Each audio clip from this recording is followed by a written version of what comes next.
ભરૂચમાંથી ઝડપાયેલા 13 લાખના એમડી ડ્રગ્સમાં એસઓજીની તપાસમાં ઓવેસીની એઆઈએમઆઈએમ પાર્ટીનો પૂર્વ શહેર પ્રમુખ સાહિલ મલેક માસ્ટર માઇન્ડ હોવાનું ખુલતા ખળબળાટ મચી જવા પામ્યો છે.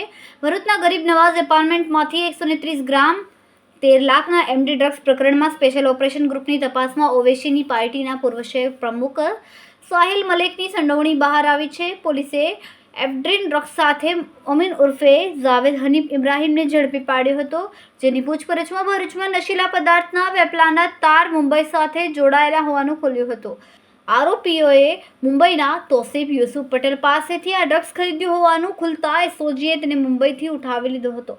બીજી તરફ અમીને મુંબઈના તોસીફ ઉપરાંત ભરૂચના સિપાઈવાડમાં રહેતા મોહમ્મદ શાહિલ સિકંદર મલેક પાસેથી પણ ડ્રગ્સ ખરીદ્યો હોવાનો ઘટસ્ફોટ કર્યો હતો.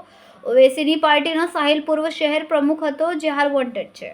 શાહિલને હાલ ઝડપી પાડવા એસઓજી શોધખોળ ચલાવી રહી છે, જે પોલીસ પકડવા આવ્યા બાદ જ તે કેટલા સમયથી આ ડ્રગ્સનો કારોબાર કરતો હતો અને આ રેકેટમાં બીજા કેટલા આરોપીઓ સંડોવાયેલા છે, સાથે જ અત્યાર સુધી ડ્રગ્સનો જથ્થો કેટલા લોકોને અપાયો સહિતની સ્ફોટક વિગતો બહાર આવી શકે તેમ છે. ઉલ્લેખનીય છે કે એઆઈએમઆઈએમના પૂર્વ ભરૂચ શહેર પ્રમુખ સાહિલ મલેકની ડ્રગ્સ પ્રકરણમાં સંડોવણી સામે આવતા યુસુફ મલેકનો સાહિલ મલેકને કટાક્ષ કરતો જૂનો વિડીયો સોશિયલ મીડિયામાં વાયરલ થયો છે, જેમાં યુસુફ મલેક જણાવી રહ્યા છે કે સાહિલ તે પોતે ડ્રગ્સ અને પાવડરનો ધંધો કરે છે અને કહી રહ્યો છે કે મારી કોમને હું સુધારીશ, પહેલાં તું સુધર.